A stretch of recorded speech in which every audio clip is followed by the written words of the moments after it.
দেখুন, একটা বিষয় পরিষ্কার যে বিজেপির বি টিম নাম্বার 1 দিল্লির গদ্দারেরা তারা গেছে প্রধানমন্ত্রীর কাছে। বিজেপির বি টিম গদ্দার নাম্বার 2 তারা গেছে মুখ্যমন্ত্রীর কাছে। বিজেপি নেতাদের দুয়ারে দুয়ারে ঘুরছে। আর বাংলার প্রকৃত বিরোধী কণ্ঠ, মানুষের কণ্ঠ মমতা বন্দ্যোপাধ্যায়ের তৃণমূল কংগ্রেস আজ বাঁকুড়া জেলার গঙ্গাজল ঘাটিতে মৃত আশা কর্মীর পরিবারের পাশে, গ্রামবাসীদের পাশে, আশা কর্মীদের সমস্যার প্রতি সরকারের দৃষ্টি আকর্ষণ করতে তৃণমূল কংগ্রেস গেছে আজ এই বৃষ্টি মাথায় করে বাঁকুড়ার গ্রামে।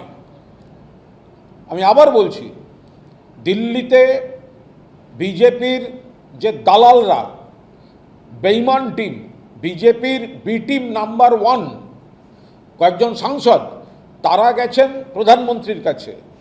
বিজেপির বি টিম নাম্বার 2 বিধানসভার গদ্দাররা তারা গেছে মুখ্যমন্ত্রীর কাছে। অর্থাৎ নিজেদের অস্তিত্বের সংকটে, নিজেদের সেটিংয়ের জন্য, নিজেদের স্বার্থে, নিজেদের অঙ্ক সাজাতে বিজেপি নেতাদের কাছে কাছে ঘুরছে। আর মমতা বন্দ্যোপাধ্যায়ের নেতৃত্বাধীন তৃণমূল কংগ্রেস, বাংলার মানুষের প্রকৃত কণ্ঠ, তারা আজকে গঙ্গাজল ঘাটির প্রত্যন্ত গ্রামে মৃত আশা কর্মীর পরিবারের পাশে এবং আশা কর্মীদের নিয়ে, আশা কর্মী যে বিপুল সংখ্যক মহিলা, তাদের যে সমস্যা তাই নিয়ে সরব হয়েছে গঙ্গাজল ঘাটিতে গিয়ে। আজ মাননীয় মমতা বন্দ্যোপাধ্যায়ের নির্দেশে সর্বভারতীয় তৃণমূল কংগ্রেসের একটি প্রতিনিধি দল, সাংসদ দোলা সেন, আমরা গেছিলাম গঙ্গাজল ঘাটিতে এবং আমাদের সঙ্গে ছিলেন নাগরিক সমাজের কয়েকজন বিশিষ্ট নাগরিক। সেখানে আপনারা জানেন কিছুদিন আগে যে এই আশা কর্মীরা খুব সমস্যায় পড়েছেন। আশা কর্মীরা তো মূলত মা, প্রসূতি, পরিবার, টিকাকরণ এই ধরনের সমস্ত কাজ করেন। এখন তাদের কেওয়াইসি বা এই ধরনের আজকের প্রযুক্তির কাজ তাদের দিয়ে করানো হচ্ছে। সবাই যথাযথভাবে প্রশিক্ষিত নন, সামলাতে পারছেন না। আবার অনেক জায়গায় ইন্টারনেট দুর্বল, কাজ করতে অসুবিধা হচ্ছে, অথচ তাদের সমস্যাটার কথা কেউ শুনছে না। তারা যখন কিছু বলতে যাচ্ছেন, বিজেপির বিধায়ক চন্দনা বাউড়ি অকথা কুকথা বলে তাদের কুৎসিতভাবে অপমান করেছেন। এরপর দেখা গেছে একজন আশাকর্মী মহিলা, তিনি মৃত্যু তার হয়েছে এবং তাই নিয়ে যারা আশা কর্মী দিদি বোনেরা আছেন তারা যথেষ্ট অসন্তুষ্ট, বিক্ষোভ দেখিয়েছেন। কারণ তাদের যে জেনুইন সমস্যাগুলো সেটা শোনা হচ্ছে না।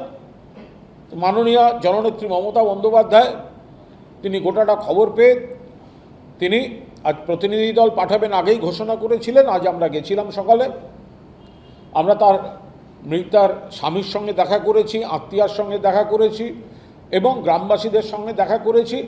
আশা কর্মীরা খুব সংকটের মধ্যে আছেন। আমরা মৃতার ক্ষেত্রে আমাদের পরিষ্কার দাবি, তাকে যথাযথ ক্ষতিপূরণ দিতে হবে আর্থিক, পরিবার থেকে বিকল্প চাকরি দিতে হবে এবং তার একমাত্র সন্তান ক্লাস 6-এ পড়ে মেয়েটি, তার দায় দায়িত্বই সরকারকে নিতে হবে পৃষ্ঠপোষকতা করতে যা যা করা দরকার। এবার তার পাশাপাশি আমাদের বক্তব্য, আশা কর্মীদের সারা বাংলা জুড়ে সমস্যাটা জেনুইন সমাধান চাই। কারণ তারা যে ধরনের কাজ দীর্ঘদিন ধরে করে অভ্যস্ত, তাদের যদি কেওয়াইসি দিতে বলা হয় ফলে তারা সেই টেকনোলজি, সেই টেকনিক, সেই প্রযুক্তিতে অনেকে অভ্যস্ত নন, সমস্যা হচ্ছে। এবার সমস্যা হলে তাদেরকে যেভাবে কথা বলা হচ্ছে, বাজেভাবে অপমান করা হচ্ছে, চাপে পড়ে যাচ্ছেন। এর আগে আমরা দেখেছি কাজের চাপে পড়ে কতজন বিএলওর অকাল মৃত্যু হয়েছিল। তাই রুম্পা মণ্ডল, যিনি আশাকর্মী মৃত্যু হয়েছে, তার পুনরাবৃত্তি যাতে না হয়। মমতা বন্দ্যোপাধ্যায় যখনই ঘোষণা করেছেন টিম যাবে, তখন থেকে ওখানে সরকারি প্রশাসন তাদের বলছে ঠিক আছে, কারণ আমরা তো আগেই বলে দিয়েছি, ওখান থেকেও দাবি উঠেছে দিতে হবে, চাকরি দিতে হবে, টাকা দিতে হবে। কাল তো চাপ সৃষ্টি হয়েছে ওনাদের উপর যে যারা আসছেন তাদের সঙ্গে দেখা করার দরকার নেই, আমরা এই করার তারা বলেছেন, আমরা সেটা দেখছি ইত্যাদি। তো সেসব হুমকি সত্ত্বেও বা চাপ সত্ত্বেও তারা কেউ কর্ণপাত করেননি এবং তাদের পরিবারের ওপর যতই প্রেশার থাকুক তাদের সঙ্গে আমাদের আলোচনা হয়েছে এবং আমরা আমাদের দাবিটা জানিয়ে এসেছি। এবং আমরা সেই সূত্রে আমি আপনাদের মাধ্যমে আবার বলতে চাই, তফাৎটা দেখুন আজকেই কি ঘটছে।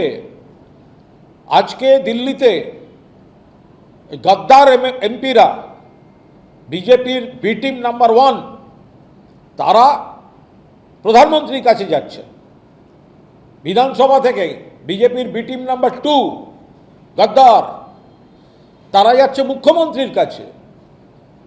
বিজেপির দুয়ারে দুয়ারে ঘুরছে। রাজনৈতিক সংকট, বেরোতে হবে। বাইরে এক কথা বলছেন, ভেতরে কিন্তু অন্য কথা বলছেন।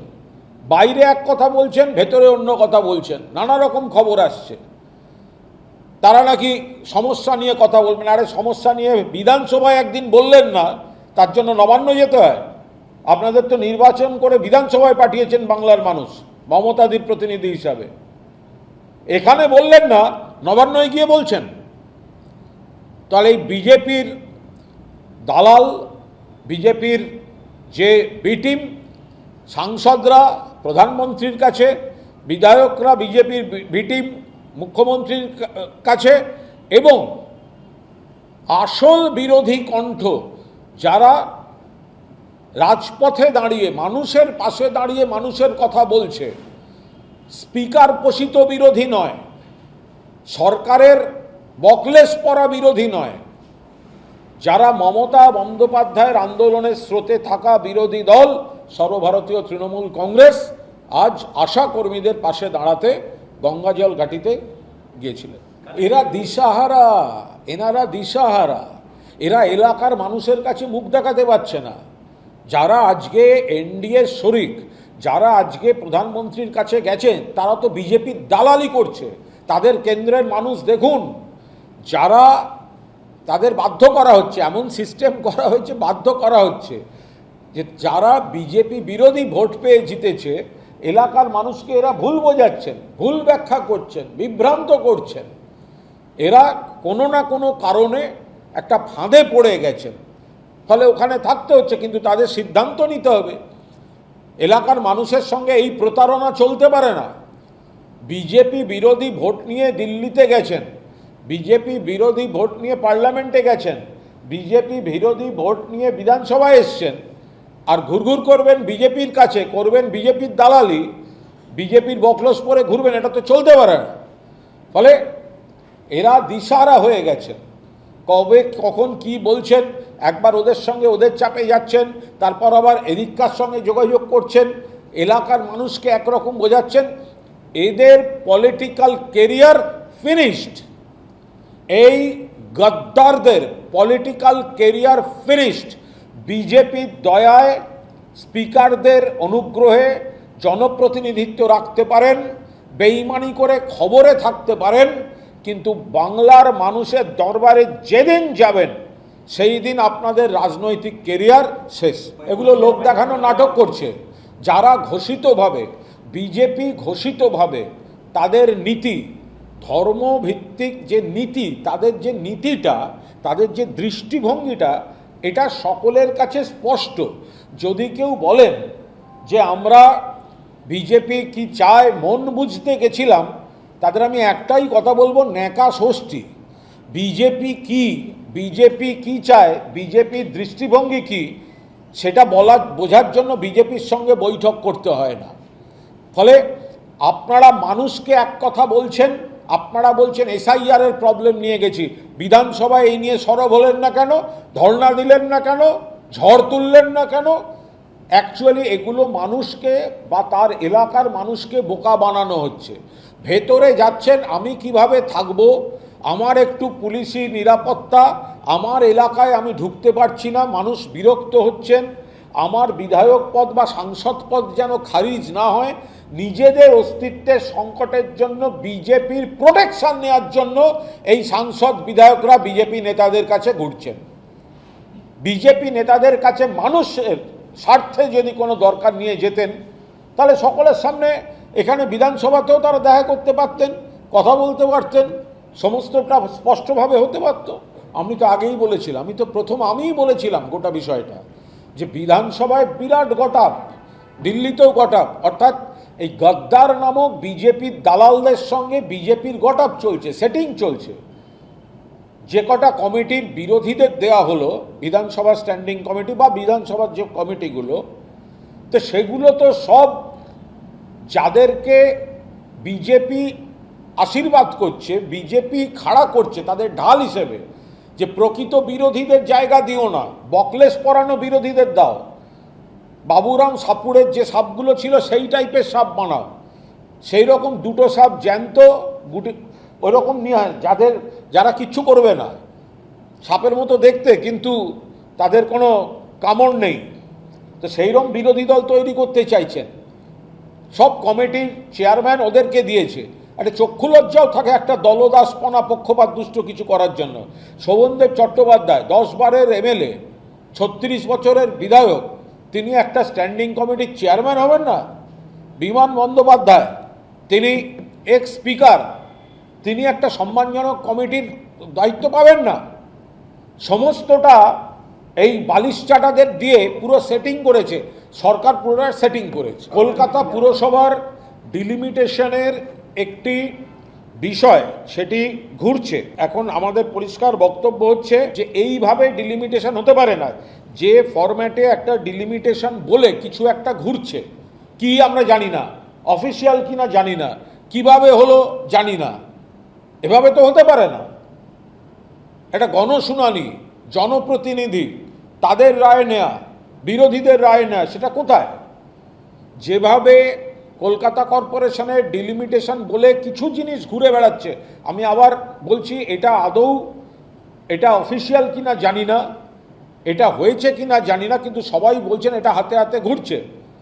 কিন্তু আমি আগের দিনই আপনাদের জানিয়েছি যে ডিলিমিটেশনের নামে কিছু একটা চেষ্টা চলছে, কিন্তু সেটায় বিরোধীদের মতামত নিতে হবে, তো গণশুনানি করতে হবে, তো মানুষের মতামত নিতে হবে, তো সেই শুনানির ব্যবস্থা কোথায়? টেবিলে বসে কার কি সুবিধা রাজনৈতিক এজেন্ডার জন্য বিজেপি ঘরে বসে করে দেবে, কোনোভাবে সেই ডিলিমিটেশন মানা যাবে না। দেখুন, মহুয়া মৈত্রর আবেদনে মহামান্য আদালত কি বলেছেন আমি বিস্তারিত জানি না, কিন্তু যেটা শুনছি সেটা যদি বলে থাকেন সেটা অত্যন্ত দুঃখজনক। আমরা আদালতের সব রায় মানি, আদালতের রায় নিশ্চিতভাবে গ্রহণযোগ্য, আমরা ল অ্যাবাইডিং সিটিজেন, কিন্তু আদালত যদি এই ধরনের কথা বলে থাকেন তাহলে সেটা দুঃখজনক। প্রত্যেক ব্যক্তির, মানে স্বাধীনতা সংগ্রামীদের গুলি খাওয়া আর এখন এই যারা অসভ্যের মতো ডিম মারছে সেই ডিম খাওয়া, দুটো এক জিনিস হতে পারে না। যে কোনো ব্যক্তির, মহুয়ারও অধিকার আছে তার নিজের নিরাপত্তা এবং সম্মানের বিষয়ে তার অধিকার রয়েছে সেটা রক্ষা করার। ফলে মহামান্য আদালত কি বলেছেন আমরা নিশ্চিতভাবে খোঁজ নেব, কিন্তু যদি এই কথাটি বলে থাকেন তাহলে সেটা দুর্ভাগ্যজনক। দেখুন, কলকাতা হাইকোর্টে আমার করা যে মামলা, সেই মামলাটি নিশ্চিতভাবে ডিসপোজ অফ হয়েছে, কিন্তু আমার প্রয়োজনীয় যে অর্ডারটা, সেই অর্ডারটা কিন্তু পাওয়া গেছে। অর্থাৎ আমার আবেদন গৃহীত না খারিজ বিষয়টায় নয়, আমি যে উদ্দেশ্যটায় গেছিলাম সেটা কিন্তু সেই অর্ডারটা পাওয়া গেছে। অর্থাৎ বিধানসভায় আমাকে বলতে দেওয়া হচ্ছে না গুরুত্বপূর্ণ বিল এবং বাজেটে। তা আমি যখন স্পিকার সাহেবকে বলতে যাচ্ছি তখন স্পিকার সাহেব বলছেন এটা আমার বিষয় নয়, অপোজিশন চিফ হুইপের বিষয়। অপোজিশন চিফ হুইপ বলছেন যে আমার উপর নির্দেশ আছে, আমি পারবো না আপনার নামটা দিতে, অর্থাৎ একটা কৌশলে আমার কণ্ঠরোধে। আমি যে কার কাছে বলবো আমি তো সেটাই ঠিক করতে পারছি না, মাঝখান থেকে আমার বলা হচ্ছে না। কিন্তু মহামান্য আদালত, আমার আইনজীবীরা জানালেন, তারা মামলাটা ডিসপোজ অফ করার পাশাপাশি এই অর্ডার শিটে এটা থাকছে যে আমি আমার গ্রিভান্সটা আমি স্পিকারকে বলতে পারবো, কারণ তিনি হচ্ছেন এই হাউসের কাস্টোডিয়ান। ফলে এতদিন যে স্পিকার মশাই বলছিলেন যে আমি এটা দেখতে পারবো না, এখন আমি আদালতের রায় নিয়ে স্পিকারকেই বলবো যে আমাকে বলতে দেয়া হোক। যদি তারপরেও বলতে না দেয়া হয় তখন আমি আবার হাইকোর্টে যাব। হাইকোর্টের শুনানিতে যেটা ওনাদের তরফে বলা হয়েছে 212 অনুযায়ী যে এই বিধানসভার বিষয়ে হাইকোর্ট বা আদালত কিছু করতে পারে না বা হস্তক্ষেপটা ঠিক নয়। তো এটা তো আমিও জানি, সবাই জানে, কিন্তু আমি এখানে বিচার পাচ্ছি না বলেই তো গেছি। দীর্ঘক্ষণ শুনানি হয়েছে, সব পক্ষ মতামত জানিয়েছে, শেষ পর্যন্ত মহামান্য বিচারপতি বলেছেন আমি আমার গ্রিভান্সটা আমি স্পিকার সাহেবকে জানাতে পারবো, অর্থাৎ স্পিকার সাহেব ইজ দ্য অথরিটি। এতদিন স্পিকার সাহেব বলছিলেন আমার কিছু করার নেই, আজকে আমি আদালতের অর্ডার নিয়ে বলবো যে আপনারই করার আছে। আমি আপনাকে মৌখিকভাবে যতবার বা লিখিতভাবে যে আমি বলতে চেয়েছি, আজকে এটা আদালতের কাছ থেকে বৈধতা পেল যে স্পিকারকেই আমাকে বলতে দিতে হবে, বা আমার বক্তব্যটা ক্ষোভটা আমি স্পিকারকে জানাবো।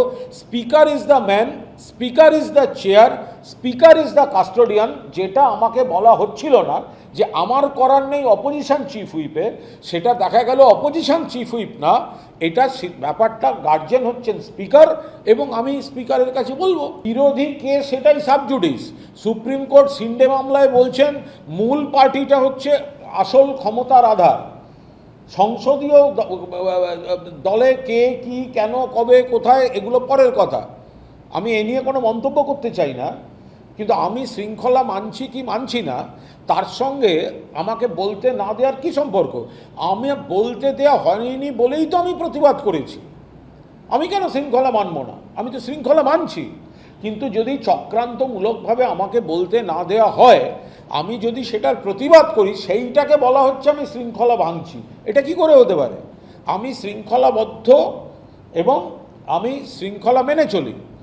তা আমি তো, আপনারা তো হাউসের শুরু থেকে দেখেছেন, আমি তো মানে অন্যগুলো যেগুলো মেনশন বা জিরো আওয়ার বা অন্য কিছু আমি তো বলছি, কিন্তু যে এরা যখন ঠিক করে নিল যে আমার বক্তৃতা ভালো হচ্ছে, প্রতিবাদী কণ্ঠ, তাই বলতে দেবে না, আমার বলাটাকে যদি শৃঙ্খলা ভঙ্গ বলা হয়, সেটা আমি অত্যন্ত দুঃখিত। কিন্তু আমি এটা খুশি যে এই যে মানে বিধানসভা না আদালত, এই যে চিরকালীন একটা বিষয় রয়েছে, এবং 212 ধারাটি সত্ত্বেও হাইকোর্ট যে স্পষ্টভাবে কনফিউশনটা দূর করে আমার উদ্দেশ্যটাকে সফল করে দিয়েছেন, যে অর্থাৎ স্পিকারকেই আমি আমার গ্রিভান্সটা বলবো, এটাই তো স্পিকার শুনতে চাইছিলেন না। স্পিকার বলছিলেন আমার কিছু করার নেই, আজকে হাইকোর্টের রায় প্রমাণিত ওনারই করার আছে, এবং আমার কথাটা ওনাকে শুনতে হবে। দেখুন, অভিষেকের চোখের যে সমস্যাটা, সেটা এখানে কোথাও এর আগে শেষ কবে কোথায় চিকিৎসা হয়েছে তার খুব একটা নজির পাওয়া যায়নি। ভয়ঙ্কর অ্যাক্সিডেন্ট হয়েছিল, চোখের মণি ধারণ করে রাখে যে হাড়গুলি, সেই হাড় চুরমার হয়ে গেছে, ফলে সেগুলিকে কোনোভাবে জুড়ে রাখা হয়েছে। ফলে যেখানে বিদেশে উনি যেখানে চিকিৎসা করাচ্ছেন, সেখানে যদি কোনো ব্যক্তি তার চিকিৎসা করি, এত স্পর্শকাতর বিষয়, চোখ লাল হয়ে যায় বেশিক্ষণ, চোখ সক্রিয় থাকলে, পড়লে, লিখলে জল পড়ে, তো এটা তার অধিকার আছে যে আমি কোথায় চিকিৎসা করাবো। বাকিটা আইনের বিষয়, আমি বাকিটায় ঢুকবো না। কিন্তু যারা মাথা ঘামাচ্ছেন নানা বিষয়ে, তো তারা সবাই মানে সব আত্মীয় স্বজন চেনা পরিচিতির মধ্যে তাদের কেউ অসুস্থ হলে আমরা যেটা বলে দেবো সেখানে গিয়ে চিকিৎসা করাবেন, না তারা নিজেদের মতো জায়গা দেখে নেবেন। কেউ বাইরে যান না তো, কেউ কলকাতার বাইরে যান না তো, কেউ বিদেশে চিকিৎসা করাতে যান না তো। সামান্য কার্ডিওলজিতেই হলে 1 নম্বর হচ্ছে SSKM, সব মিলিয়ে। আবার অনেকে বলেন মেডিকেলের কার্ডিওলজি ভালো, অমুকের অমুক ভালো। সেখানে এত বড় একটা জটিল চোখের অবস্থা, সেইটা যদি উনি চিকিৎসা করান একটা নির্দিষ্ট জায়গায়, সেই করার রাইট তার নেই? তার থাকতেই পারে সেটা রাইট। না ফেরার কথাটা আসছে কোত্থেকে? এর আগেও তো আগেও তো বহুবার উনি গেছেন এবং ফিরে এসছেন। আমি এটা ব্যক্তিগত ব্যাপার, আমি এখানে কোনো আলাদা করে মন্তব্য করব না। ফলে এই ধরনের কথাগুলো আসছে কি করে, যে মানে উনি তো গেছেন ফিরে এসছেন, ফলে তখন তো কোনো উনি যে কন্ডিশন নিয়ে এসছেন, তারপরে তো এজেন্সির তরফ থেকে আমি আইনের কথা বলি, যে অভিষেক বন্দ্যোপাধ্যায় কোনো আদালতের অনুমতি নিয়ে বা এজেন্সিকে জানিয়ে তিনি বাইরে গেছেন, তিনি আবার ফিরেও এসছেন। তাহলে এই থাকাকালীন এমন কিছু যদি ঘটতো কোনো সন্দেহের, তাহলে সেই এজেন্সি কিন্তু আদালতে একটা রিপোর্ট করতেন, কোনো রিপোর্ট তো করেননি। ফলে তার আগের বিদেশ সফরগুলো নিয়ে আজকে অনুমান ভিত্তিক অভিযোগ উঠছে কেন? পর্যবেক্ষণ ভিত্তিক তো কোনো অভিযোগ এতদিন নেই, তাহলে আজকে অনুমান ভিত্তিক অভিযোগ তোলা হচ্ছে কেন রাজনৈতিক ন্যারেটিভ তৈরি করার জন্য?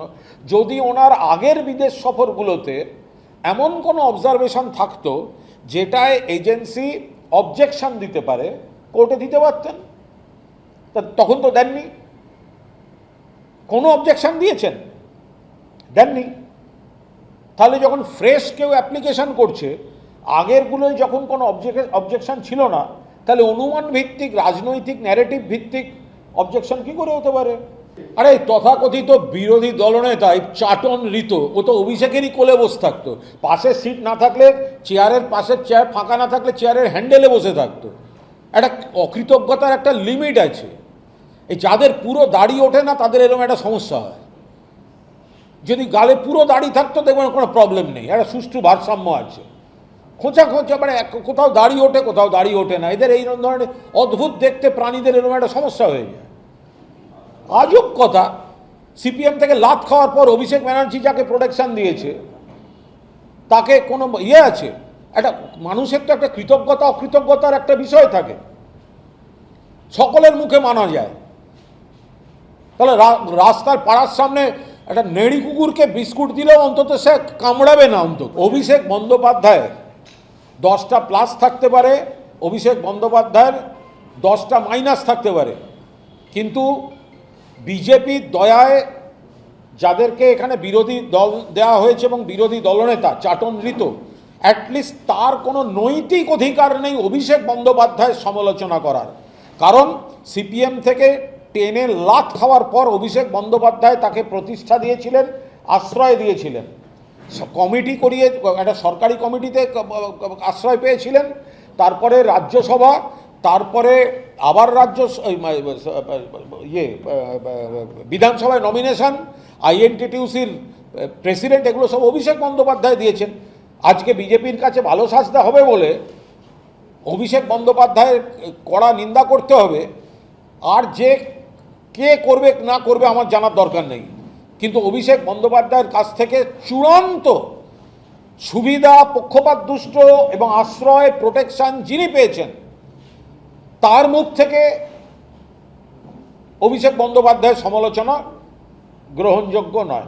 বাকি ঋতু দেখতে শুনতে গোলগাল, ভালো ভালো ইংরেজি বলে, জ্ঞান আছে, বাকি সব ঠিক আছে। জেনজি তাদের যে চিন্তা ভাবনা, নতুন প্রজন্ম, বিশ্বায়ন, তার সঙ্গে নতুন প্রজন্ম, এবং তারা যেভাবে নিজেদের দেখতে চান, ভবিষ্যৎকে দেখতে চান, সমাজকে দেখতে চান, রাজ্যকে দেখতে চান, দেশকে দেখতে চান, তাতে বিজেপির কোনো জায়গা নেই। সেটা বিজেপি বুঝে গেছে এবং বিজেপির আত্মা আরএসএস বুঝে গেছে। সেই জন্য তাদের এই বিভ্রান্তিকর সব জিনিস তৈরি হচ্ছে এবং দিশাহীনভাবে এখন আরএসএসকেও নামতে হচ্ছে জেনজির মন জয় করার জন্য। কিন্তু নতুন প্রজন্ম তারা যেভাবে, তাদের যা দৃষ্টিভঙ্গি, তাদের যা ভাবনা, ট্র্যাডিশনাল জিনিস থেকে তারা অনেকটা এগিয়ে অনেকেই ভাবছেন যেখানে যেখানে কোনো সমস্যা আছে কি করে সমাধান করা যায়। তারা সময় নষ্ট না করে আরও উন্নততর সমাজের তাদের দর্শন, তাদের দৃষ্টি, তাদের ভাবনা, তারা মধ্যযুগে ফিরে যেতে চায় না, তারা সামনের দিকে এগোতে চায়। কে কি পড়বে, কে কি খাবে, কার কি ধর্ম হবে, এই নিয়ে সময় নষ্ট করতে চায় না। রুটি কাপড়া আর মাকান নিশ্চিত করে পৃথিবীকে এগিয়ে নিয়ে যেতে চায় এবং সেই গ্লোবাল ভিলেজের গর্বিত সদস্য হতে চায় জেনজির সদস্যরা। তো সেইখানে বিজেপি বেহাল দেখে আরএসএস হাল ধরতে যাচ্ছে, আর তাতে আরও তারা কনফিউজড একটা পলিটিক্সের মধ্যে পড়ে যাচ্ছে। আবার বলছি যে যারা আদি বিজেপি তারা অত্যন্ত, তাদের সামনে ঘোরতর দুর্দিন আসছে। তার কারণ হচ্ছে যে এই তৃণমূল থেকে কিছু গদ্দার সুবিধাভোগী, যাদের বিরুদ্ধেই আপনারা সব ভিডিও ছেড়েছিলেন পার্টি অফিসে বসে, ভালো করে মনে করে দেখবেন যে আপনারা ভিডিও ছেড়েছিলেন, কেউ এলাকায় বিক্ষোভ করতেন, বড় নেতা থেকে পাড়ার নেতা, কাউন্সিলর, তো সেগুলো তো তৃণমূলকে মুক্তি দিয়ে এইসব বার্ডেনগুলো তো সব বিজেপির বন্ধু সেজে বিজেপির ঘাড়ে গিয়ে পড়ছে।